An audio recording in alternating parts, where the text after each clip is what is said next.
안녕하세요. 책세이코치 정혜입니다.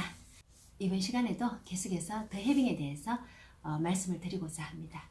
여기서 이서윤에 대해서 잠깐 설명을 해놨어요. 이서윤은 제가 말씀드렸다시피 어려서부터 평범한 아이가 아니었어요. 비범한 아이였죠. 한마디로 말해서 7살에 카프카의 변신을 읽었대요. 근데 저는 생각을 해보니까 저는 7살 때 읽은 것이 아니라 40이 넘어서 카프카의 변신을 읽었거든요.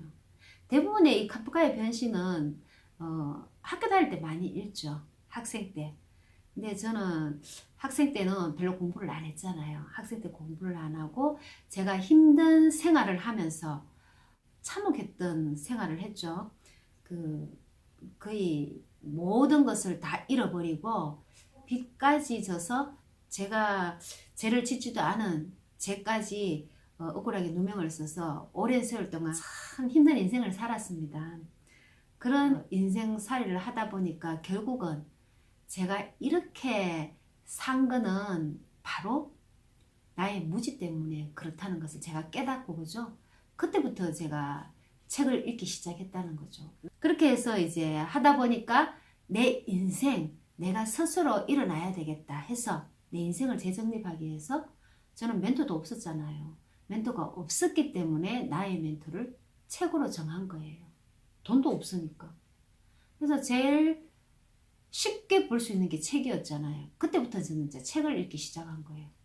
3년 동안 그렇게 생존 독서를 한 겁니다. 생존 독서를 해서 거기서 이제 꿈을 발견하고 그 꿈을 실현하기 위해서 내가 책 쓰기를 시도를 한 거예요. 책 쓰기를 시도해서 지금 현재 책 쓰기 코칭을 하고 있습니다만은 아직도 저는 현재 진행형입니다.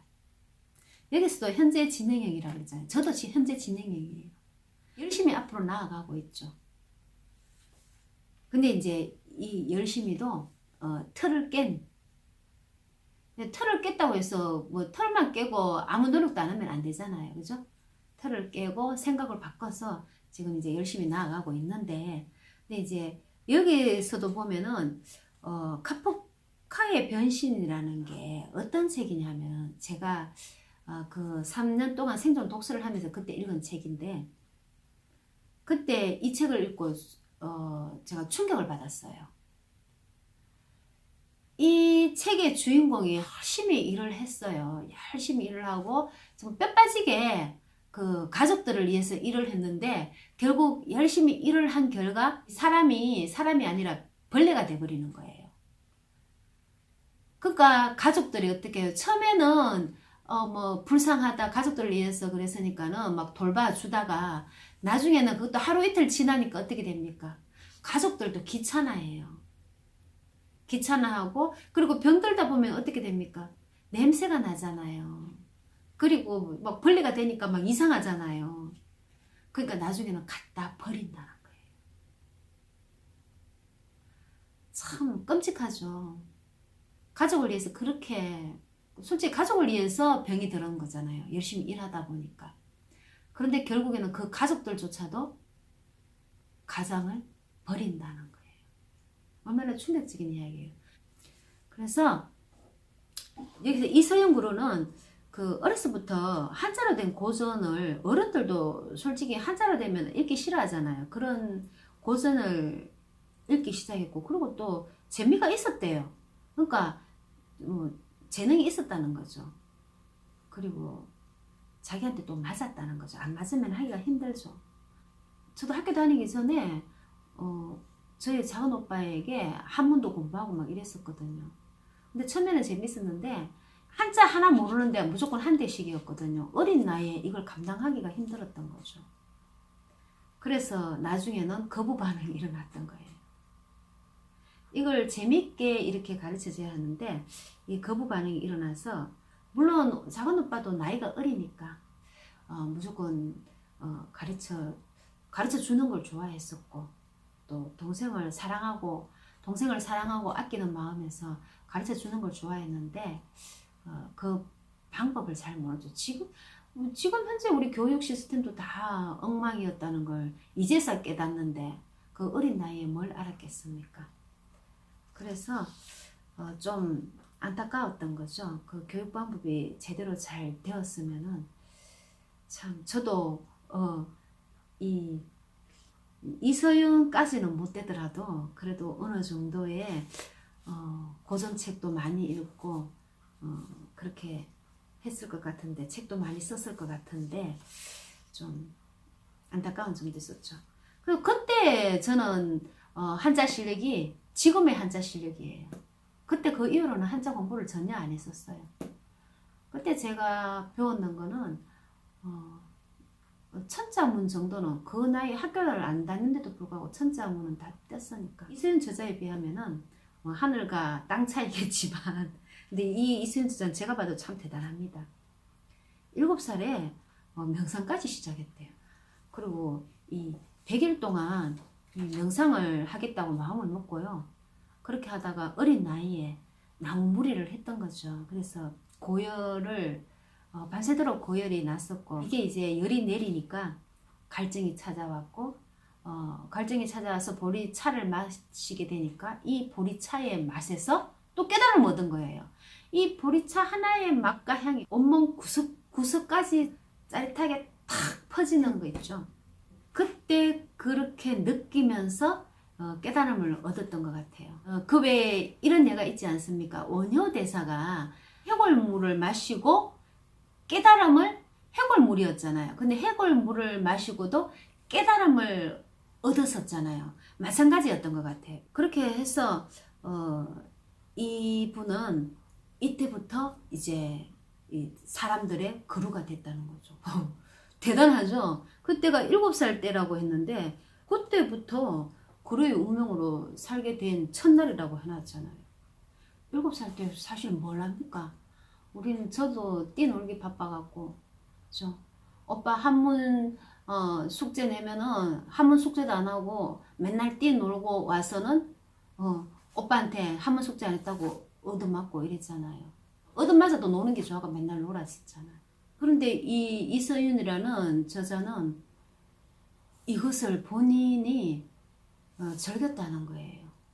이것을 본인이 즐기지 않으면 이렇게 어린 나이에 할 수가 없다는 거죠. 그러니까 보통이 아닌 대단한 사람이라는 거죠. 자, 여기서 제가 지금까지 말한 해빙은 돈을 씀으로 인해서 내가 가지고 있음에 대해서 어떻게 해요? 느끼라는 거였잖아요. 충만하게 느끼라는 거지. 충만하게 느끼면은 내가 어떻게 돼요? 너무 기쁘고 행복하다는 거예요. 그런데 여기서 해빙은요, 꼭 돈을 안 써도 해빙을 할 수가 있다는 거예요. 여기서 보시면 두 저자가 이탈리아 베로나의 브라 광장에서 만났잖아요. 햇살이 쫙 쬐는 그 브라 광장에서 만나는데 그 햇살을 온 몸과 마음으로 느끼고 그것을 누리고 있는 거예요. 그러니까 그것을 느끼니까 얼마나 기쁘겠어요. 그러니까 이게 바로 해빙이라는 거죠. 자, 저도 마찬가지죠. 제가 이 유튜브 영상을 찍어서 여러분들에게 해빙이라는 이 책을 전달할 수 있다는 것도 얼마나 기쁘고 행복한 일입니까? 내가 이 유튜브 영상을 찍을 수 있다는 것에 대해서도 저는 너무 기쁘고요.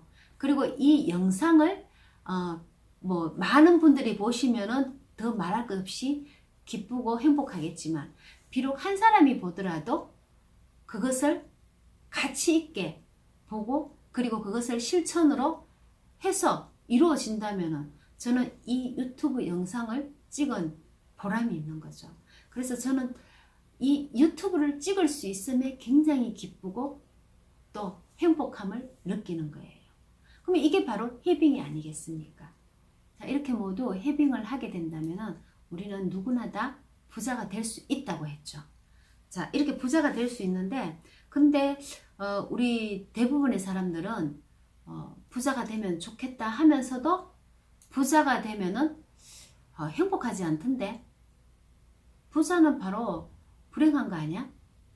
그러니까 그게 요즘은 부모님들이 돌아가실 때 자식들끼리의 그 상속 문제 놓고 많이 싸우는 것을 볼 수 있잖아요. 그죠? 뉴스에도 그런 거 많이 나오고, 그리고 이 형제 자매끼리도 뭐 싸움을 일으키고 분란을 일으키고 원수지간이 되는 경우도 많이 있고요. 그런 것을 많이 봐왔기 때문에 부자는 불행하다. 안 좋은 것만 다 봐왔기 때문에 그래요. 그래서 이 우리의 뇌는 이 긍정적인 것보다 부정적인 것을 먼저 받아들인다는 거죠. 그래서 항상 부정적 이야기 하면은 바로 들어오는데 긍정적 이야기 하면은 조금 둘러서 온다는 거예요. 그래서 긍정적인 들어와서 이걸 밀어붙이려니까 힘든다는 거죠. 얘를 몰아내고 긍정적인 것이 딱 앉아 있으려고 하면은 계속해서 긍정적인 거를 심어줘야 돼요. 그런데 이 긍정적인 걸 몇 번 하다가 이게 안 되면은 아이고 또 때려치운단 말이에요.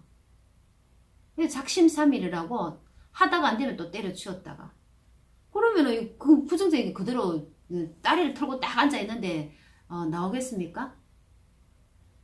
그러니까 그대로 있는 거죠. 그래도 잠재의식 속에 계속 심어줘야 되는데 계속 안 심어주니까 하기가 힘들다는 거죠.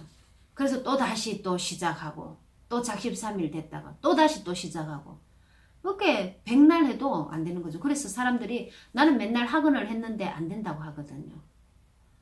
학원을 몇 년을 해도 안 된다고 말하는 사람이 있어요. 그분은 맨날 학원은 또 다시 시작하고 학원은 또 다시 시작하고 이러니까는 될 턱이 없죠.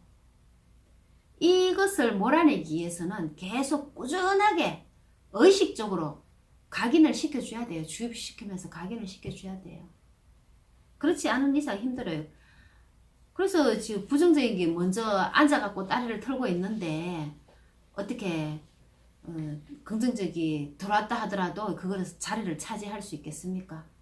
부정적인 거 옆에 뱅뱅 돌다가 나가버리는 거죠. 자리를 못 앉겠으니까 나가버리는 거잖아요. 그렇게 생각하시면 돼요.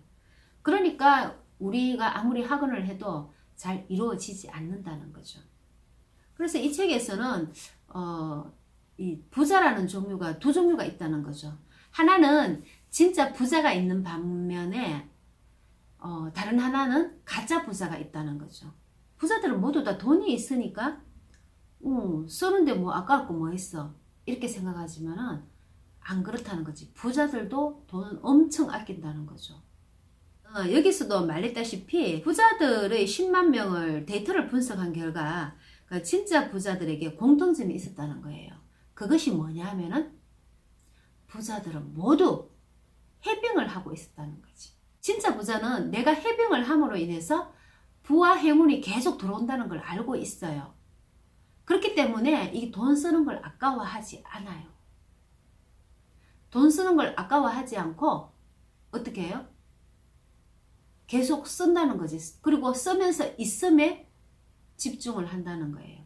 그 있음에 관심을 가지고 그 있음에 기쁨을 누리고 그 있음에 내가 즐겁고 그 있음에 내가 행복하다는 거지.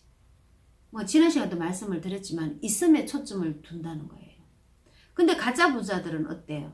가짜 부자들은 있음에 초점을 두는 것이 아니라 내가 이걸 쓰면은 없어지지 않을까? 내가 다른 것을 못 사게 되는데? 항상 불안해 한다는 거지. 그러니까 내가 이 있음이 아니라 없음에 초점을 두니까 없음에 초점을 두니까는 결국은 부정이잖아요. 없다는 게 부정이잖아요. 부정에 초점을 두고 있으니까 나한테 돌아오는 것도 부정적인 것밖에 안 돌아오는 거지. 결국은 없음이 돌아오는 거야. 그럼 부와 행운이 없다는 게 돌아오니까 나한테는 부와 행운이 없다는 말이잖아요. 그러니까 계속 또 그러다 보니까 더 아껴 쓰는 거야. 근데 결국은 그 돈 모아놔서 뭐합니까? 결국은 돈 모아놔서 누구 좋은 일 시켜요? 자기는 한 푼도 못 써보고 나중에 죽을 때 가지도 못하고 빈손으로 가야 되잖아요. 그런데도 불구하고 아껴 쓴다는 말이에요. 진짜 부자와 가짜 부자의 삶이 여기서 바로 차이가 난다는 거예요. 진짜 부자는 내가 현재에 그죠? 즐기면서 이걸 씀으로 인해서 현재에 즐기면서 살아요. 그러니까 현재에 초점을 맞추고 있는 거고, 가짜 부자는 미래에 내가 행복하게 살기 위해서 현재 고통스럽고 힘들고 해도 내가 참아야 된다는 거지. 결국은 내가 현재에 희생을 해야 미래에 내가 행복을 누릴 수 있다는 거예요. 그런데 이런 예가 있죠. 정말로 안 먹고 안 입고 또 안 쓰고 해서 돈을 모았어요. 부부가 같이 돈을 모았는데 이제 조금 살만하니까 부인이 병이 들었는 거예요. 병이 들어서 얼마 못 살고 죽어버렸는 거예요. 자, 부인이 실컷 고생하고 얼마 못 살고 죽어보니까는 어때요? 그만 남편은 새 장가를 들었죠. 젊은 사람과 새 장가를 들으니까 이 새로 들어온 여자가 이 돈을 펑펑 쓰고 돌아다니는 거예요. 결국은 누구를 위해서 사는 건가요? 얼마나 억울한 인생을 산 거예요. 그러니까 미래를 위해서 살지 말라는 거예요. 미래가 없다고 이렇게 말을 해서 뭐 현재 막 낭비하라는 건 아니잖아요. 현재를 낭비하라는 게 아니고 현재 있음에 초점을 맞추고 거기에 내가 행복하면은 이 있음이 곧 잠재의식 속에 각인을 시키는 거죠. 그러면은 잠재의식이 이것이 우리 주인님께서 있다고 하시네. 그러면은 내가 있는 것을 찾아와야 되겠다 하면서 잠재의식이 부지런히 움직이면서 그 있음을 찾아가 주인한테 다 갖다 바친다는 거예요.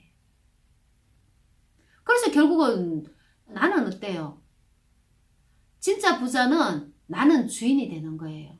돈은 내가 부가 되기 위해서 돈은 어떻게 돼요? 수단에 불과한 거예요. 돈은 나한테는 뭐 종이죠. 나는 주인이고. 그죠? 그렇게 되고, 그리고 이제 가짜 부자인 경우는 어때요? 미래를 위해서 사는 거잖아. 현재는 내가 고통스러워도 참아야 되고 아파도 참아야 되고 그죠? 힘들어도 참아야 되고. 왜? 미래를 위해서, 돈을 위해서 그렇게 열심히 살아야 된다는 거지. 결국은 나는 돈의 노예가 된다는 거죠. 돈이 주인이라는 거죠. 돈이 어디서 꼼짝없이 일을 해야 되니까 돈이 주인인 거죠. 결국은 진짜 주인은 내가 긍정적인 생각을 함으로 인해서 긍정적인 모든 것들이 나한테 결과로 나타나고요. 가짜 부자는 내가 부정적인 생각을 함으로 인해서 부정적인 모든 것이 나에게 나타나게 된다는 거죠. 자, 진짜 부자의 예를 들면은 그 일본의 경영의 신이라고 불리는 마쓰시다 고노스케는 그 자기가 이렇게 세계적인 기업가가 된 그 성공의 비결을 이렇게 말을 했어요.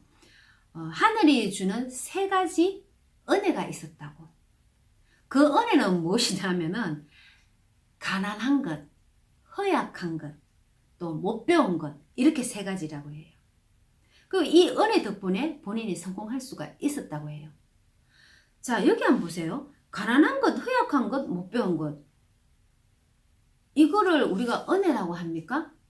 보통 사람들은 이것을 은혜라고 생각 안 하잖아요. 이건 은혜라고 안 하고 이거는 불행이라고 말을 하고 있거든요. 근데 이 사람은 은혜라고 생각을 했어요. 젊은 사람들은 다 이렇게 생각을 하고 있습니다. 나는 지지리도 복이 없지. 가난한 것도 억울한데 거기다 몸까지 허약해. 거기다가 또 못 배웠어. 이 얼마나 최악이냐 이렇게 생각을 하거든요. 누구나 다 그렇게 생각을 할 겁니다. 그런데 이 사람을 한번 보세요. 이 사람은 어떻게 어디다 초점을 맞췄어요? 이 사람은 긍정적인 것에 초점을 맞췄지 않았습니까? 그리고 제가 말하는 그 불행하다는 거, 이거는 어디다 초점을 맞췄어요? 최악이라고 말했잖아요. 그러면 이거는 부정적인 거에 초점을 맞췄다는 거예요. 대부분의 사람들이 이렇게 되면 부정적인 것에 초점을 맞춰요. 거의 긍정적인 것에 초점을 맞추기가 힘들죠. 그래서 대부분의 사람들이 부정적인 것에 초점을 맞추기 때문에 힘들게 살아가고 있는 거예요. 지금도 이 남의 노예로 살아가고 있다는 거죠. 이 세상에 종으로 살아가고 있는 거예요. 넓게 말하면 이 세상에 종으로 살아가고 있는 거고요. 좁게 말하면 어때요? 이 기업의 직장의 노예로 살아가고 있는 거죠. 더 좁게 말하면 가족의 노예로 살아가고 있다는 거죠. 아까 제가 말했잖아요. 그 변신, 카프카의 변신. 그 가족을 위해서 열심히 일을 했잖아요. 열심히 일을 했는데도 불구하고 나중에 어떻게 됐어요? 가족에 의해서 내쳐졌잖아요. 쫓겨났다는 말이에요. 실컷 가족을 위해서 봉사하고 했는데 나는 그렇게 뼈빠지게 일을 했는데도 불구하고 내가 병이 들으니까 가족조차도 나를 어떻게 했어요? 쫓아냈다는 거죠. 그러니까 나는 좁게 말하면은 가족의 노예가 되는 거고, 조금 더 포괄적으로 말하면은 직장의 노예가 되는 거고, 조금 더 크게 말하면은 세상의 노예가 되어서 그렇게 뼈빠지게 일을 해도 누구도 나를 쳐다보지 않는다는 거지. 그러니까 그렇게 힘들게 살아간다는 거예요. 그런데 이제 여기서 긍정적으로 이 사람은 긍정적으로 생각을 하니까 어떻게 돼요? 모든 긍정의 힘에 의해서 잠재의식이 움직이는 거예요. 그렇게 해서 긍정적인 결과를 가지고 오게 만들었던 거죠. 그래서 우리도 항상 말하잖아요. 긍정적인 생각을 해야 긍정적인 결과로 나타난다. 물론 긍정적인 생각만 하면 안 되겠죠. 긍정적인 생각도 하고 또 말과 행동을 해야 된다는 거예요. 이 모든 것이 다 삼위일체가 되었을 때 부와 행운의 결과가 나타난다는 거죠. 그렇게 되는 것이고, 이건 진짜 부자의 예가 되는 거고요. 그리고 가짜의 부자의 예는 이거 우리가 옛날에 많이 읽었던 그런 우화예요. 그런 예인데 여기에서 읽으니까 정말로 실질적으로 엄청 공감이 됩니다. 이솝우화에 나오는 이야기인데 한 마을에 돈이 엄청 많은 구두쇠가 있었어요. 구두쇠가 살고 있었는데 이 구두쇠가 자기의 전 재산을 다 털어갖고 금덩어리를 사서 그거를 아무도 안 보는 곳에 가서 묻었던 거예요. 근데 이제 그 금덩어리가 이제 너무 보고 싶으니까 매일 밤마다 거기 가서 금덩어리를 구경하고는 흡족하게 생각했던 거죠. 허무하게 생각을 했는데, 근데 이제 매일 밤이면 밤마다 거기를 가니까 이 노비가 그걸 이상하게 생각하고 매일 밤도 계속 가니까 이상하게 생각해서 한번 따라가 본 거죠. 그랬더니 아니나 다를까 금덩어리를 보고 있는 거잖아요. 그래서 이 금덩어리를 그 노비가 훔쳐 가지고 달아났다는 거예요. 그 다음날 이 구두쇠가 가서 또 밤에 가서 보니까 이 금덩어리가 없던 거예요. 분명히. 그래서 울고 있었지. 계속 울고 그렇게 있으니까 이제 그를 지나가던 나그네가 이상하게 생각해서 물어봤던 거지. 왜 그게 앉아서 그렇게 울고 있느냐고 하니까 이제 사실 이야기를 해주는 거죠. 금덩어리가 없어졌다고. 그 이야기를 들은 남권이 얼마나 우스웠겠어요. 그렇게 울지 말고 그 금덩어리 대신에 그 다른 돌멩이를 집어넣으라고. 그 돌멩이를 모두 버리면은 그 금이나 뭐가 다를 거냐고. 어차피 써먹지도 못하잖아요. 그러니까 여기서 주는 게 뭡니까? 지금 이렇게 하는 사람들이 지금 현대에도 그렇게 하고 있어요. 우리 가짜 부자들 한번 보세요. 가짜 부자들을 보면은 이 돈을 아까워서 돈을 못 쓰잖아요. 그래서 집을 몇 채나 가지고 있어도 돈을 못 써요. 그러면 그 돈이 어디로 들어옵니까? 통장으로 다 들어오죠. 그럼 통장을 보면서 이 부자는 흐뭇해하는 거예요. 그죠? 그리고 돈 쓰려면 아까워서 못 쓰니까 계속 통장으로 쌓이는 것만 보는 거예요. 통장만 보고 흐뭇해하고 또 통장만 보고 흐뭇해하고. 그러다 나중에 죽으면 어떻게 됩니까? 아까워서 쓰지도 못하고 죽으면 어떻게 돼요? 그 통장 다 자식한테로 가는 거죠. 자식이 그 통장을 가지고 있으면은요, 자식이 하나면 몰라도 여러 명 같으면은 재산 싸움이 나는 거죠. 실제로 그런 애들이 많이 나타나고 있잖아요. 재산을 물려줄 생각도 하지 말고 지금 현재 내가 즐기면 돼요. 그리고 자식들에게는 그렇게 재산을 물려줄 필요가 없어요. 재산을 물려줄 게 아니라 내가 고기를 잡아서 주는 것이 아니라 그 고기 잡는 법을 가르쳐 주라는 거죠. 그게 부모로서 할 도리라는 거예요. 자, 그렇게 하면 되고요. 오늘은 진짜 부자와 가짜 부자에 대해서 설명을 드렸고요. 다음 시간에는 내가 해빙을 함에 있어서 내가 제대로 해빙을 하는 것인지, 아니면은 내가 해빙을 하면서 뭔가 찜찜하다든지 이럴 때는 나는 어떻게 해야 되는지, 그것은 바로 해빙 신호 등에 의해서 어떻게 구별을 하는지를 알아보도록 하겠습니다. 자, 그리고 여러분들 모두 구독과 좋아요도 꼭 눌러주세요. 감사합니다.